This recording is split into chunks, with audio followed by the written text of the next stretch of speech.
আজকে T S এলিয়টের objective correlative জিনিসটা কি আমরা জানবো।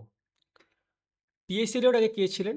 টিএস এলিয়ট ছিলেন একজন famous Nobel prize winning writer, একজন নোবেল প্রাইজ জেতা একজন লেখক who completely changed how modern poetry and plays are written.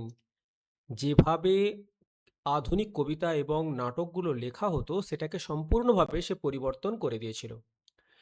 He is famous for teaching writers how to make you feel an emotion. কিভাবে লিখতে হয় কোনো নাটক বা কোনো কবিতা যাতে রিডাররা বুঝতে পারেন, অনুভব করতে পারেন সেই আবেগটুকু। যেরকম কি দুঃখটা অনুভব করবে কিভাবে? By showing you physical object. কোনো একটা বস্তুকে দেখিয়ে দুঃখটা অনুভব করা হবে, লাইক অ্যান এমটি চেয়ার।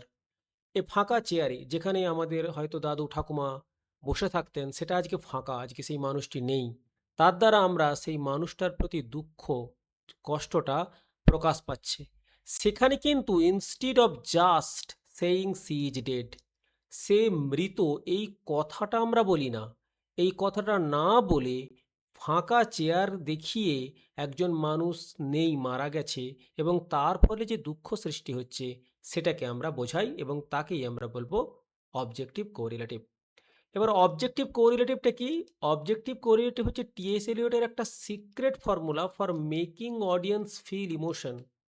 শ্রোতাদেরকে, দর্শকদেরকে অনুভব, আবেগটা অনুভব করায়। এটাই হচ্ছে অবজেক্টিভ কোরিলেটিভ। কিরকম?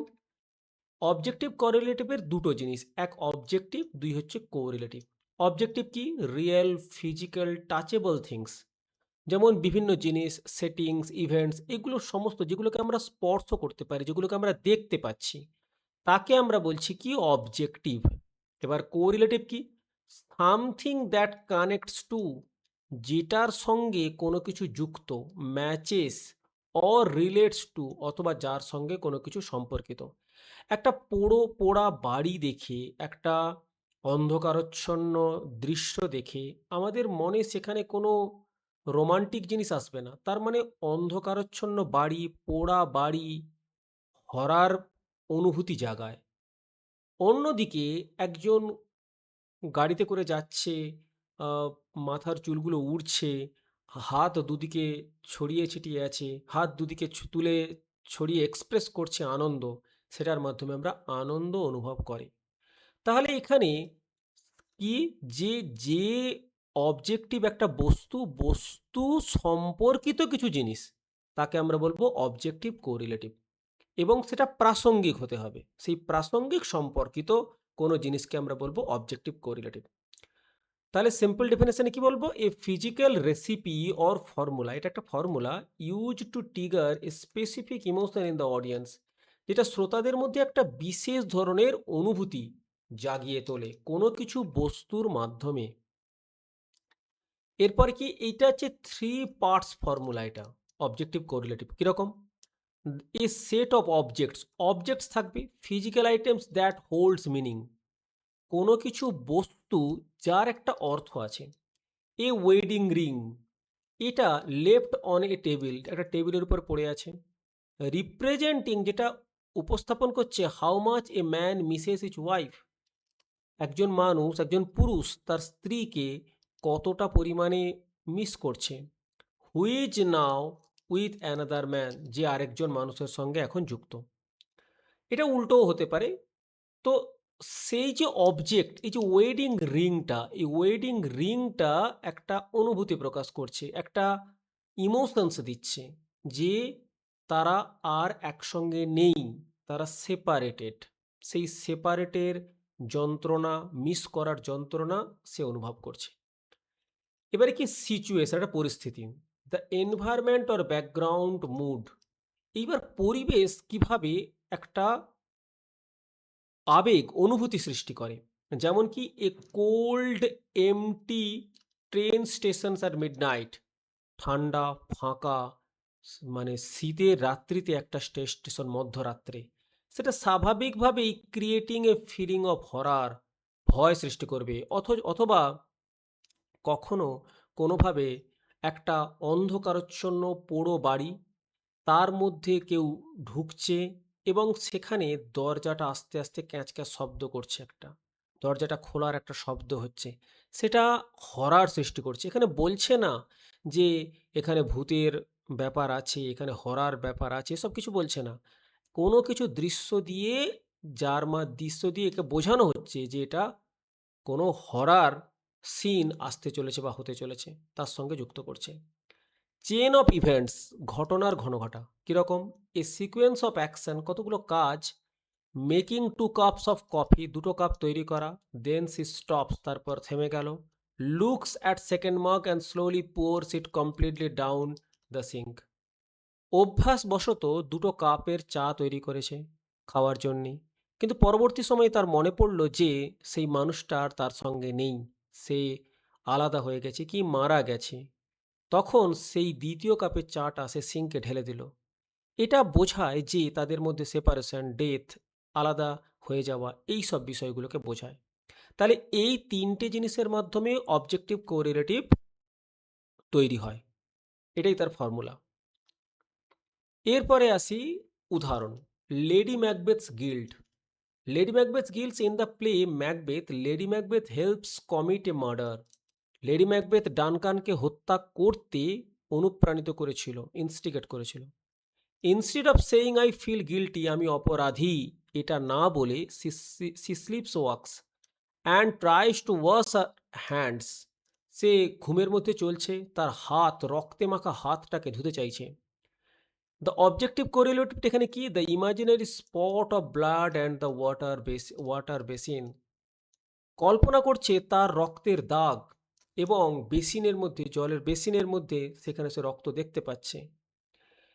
এই যে physical act of washing her hand shows her internal mental torture. এই যে কাজটার মাধ্যমে সে আমাদেরকে এই অনুভূতি দিতে চাইছে, এই ইমোশনটা জাগাতে চাইছে যে পাপ বাপকেও ছাড়ে না, অপরাধ করলে শাস্তি পেতে হবে, সে বাহ্যিক ফিজিক্যাল হোক কিংবা ইনার মেন্টাল হোক। দুই, আরেকটি উদাহরণ হরার মুভিজের মধ্যে দেখতে পাই।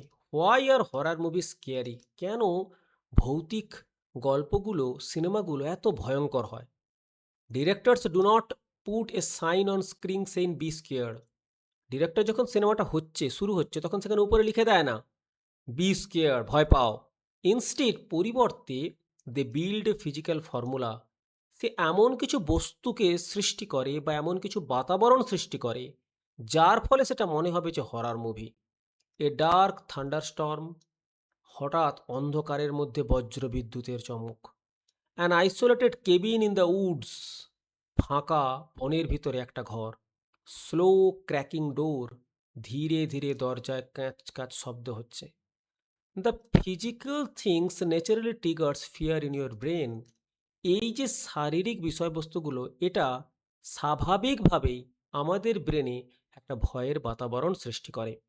তো সেখানে না বলেও দর্শকদের মধ্যে ভয়ের বাতাবরণ সৃষ্টি করাটাই হলো অবজেক্টিভ কোরিলেটিভ। টিএস এলিয়টের হ্যামলেট, এই বিষয়টা, টিএস এলিয়টের হ্যামলেটের বিষয়টা। টিএস এলিয়টের হ্যামলেটে কি হয়েছিল?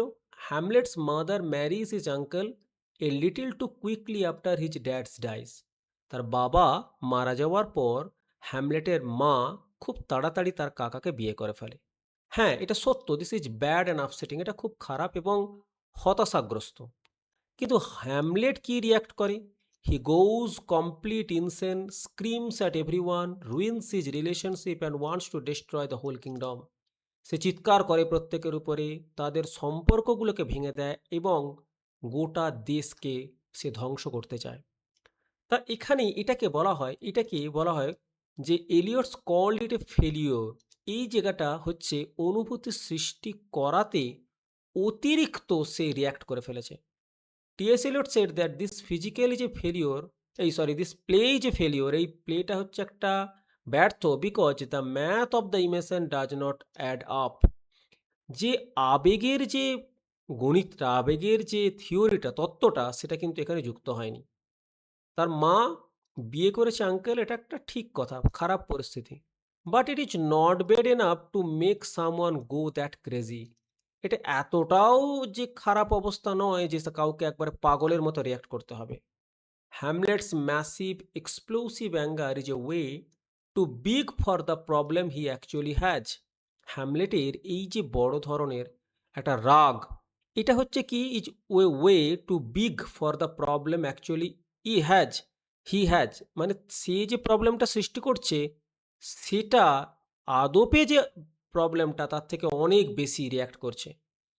Because Shakespeare did not gives us a big enough physical formula, যেহেতু শেক্সপিয়ার এই বিষয়টাকে খুব গুরুত্ব বা খুব বিশেষ কিছু পরিস্থিতি সৃষ্টি করেনি টু এক্সপ্লেন, ব্যাখ্যা করার জন্য why Hamlet is so deeply broken, কেন হ্যামলেট এতটা ভেঙে পড়েছে।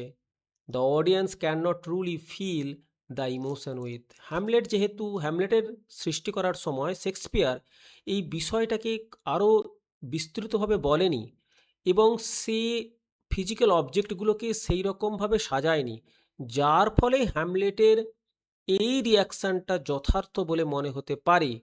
কিন্তু সেটা শেক্সপিয়ার না করার ফলে হ্যামলেটের এই যে রিয়াকশন, এটাকে মনে হতে পারে সম্পূর্ণ কমপ্লিট ফেলিওর।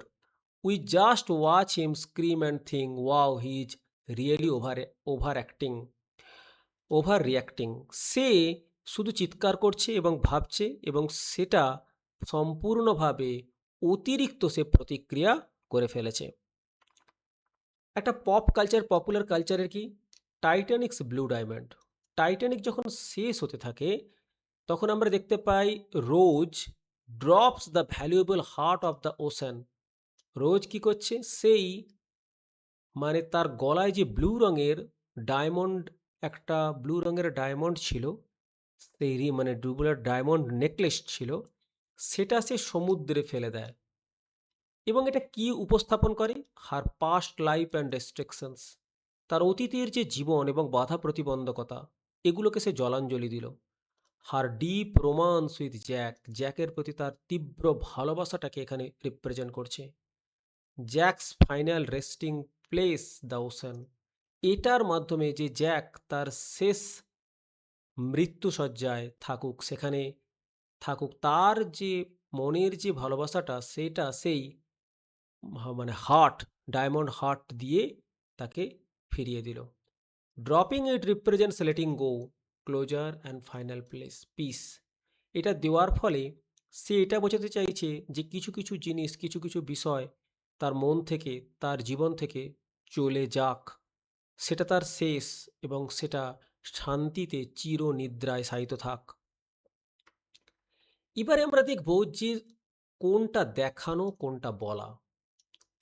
কিছু কিছু ইমোশন যেগুলো বলছে এক ধরনের, যেগুলো দেখাচ্ছে এক ধরনের। যেটা বলছে সেটা হচ্ছে অ্যাবস্ট্রাক্ট বিমূর্ততা, আর যেটা দেখাচ্ছে সেটা হচ্ছে অবজেক্টিভ কোরিলেটিভ। প্রথম, ডিপ গ্রিভ, গভীর কষ্ট। লেখক লিখছেন he felt extremely lonely and missed his wife. বলছেন যে, কবি বলছেন যে, বা লেখক বলছেন যে সে একাকী অনুভব করছে এবং সে তার স্ত্রীকে খুব মিস করছে। অন্যদিকে অবজেক্টিভ কোরিলেটিভ কীরকম দেখায়, he stared silently at the half filled coffee cup. সে নীরবে তাকিয়ে আছে অর্ধেক পূর্ণ কফি কাপের দিকে। সিটিং কোল্ড, নিস্তব্ধে নিশ্চুপ বসে আছে অন দ্য কিচেন কাউন্টার, কিচেনের মানে রান্নাঘরের রুমে। সাডেন ফিয়ার, হঠাৎ ভয়। She was terrified on the dark house, সে ভয় পেয়ে গেল অন্ধকারচ্ছন্ন ঘরের মধ্যে। কিন্তু সেটা অবজেক্টিভ কোরিলেটিভ হলে কিভাবে বলবে, she stood frozen in the hallway listening to the slow heavy crack of footstep above. সে ভয়ে ঠান্ডায় একেবারে জড়সড় হয়ে গেল, যেন বরফের মতো জমে গেল। সে শুনতে পাচ্ছে ধীরে ভারী পদক্ষেপ, পায়ের পদক্ষেপ উপরে। পিওর জয়, আনন্দের কি, the field incredibly happy and free, তারা অনেক আনন্দ, মুক্তি উপভোগ করছে। অন্যদিকে অবজেক্টিভ কোরিলেটিভ হলে কি হবে, they rolled down the car's window letting the warm highway wind blow through their hair. তারা জানলার গাড়ির জানলার কাঁচ দিয়ে বাইরে মুখ বের করেছে এবং বাতাস তাদের মুখের উপরে খুব বেশি করে পড়ছে এবং তার চুলগুলো উড়ছে, সেটা তাদের আনন্দটা প্রকাশ পাচ্ছে। ধন্যবাদ এই ভিডিওটি দেখার জন্যে। যদি আরও এরকম ভিডিও দেখতে চান তাহলে আমাদের চ্যানেলটিকে অবশ্যই সাবস্ক্রাইব করে নেবেন। Thank you.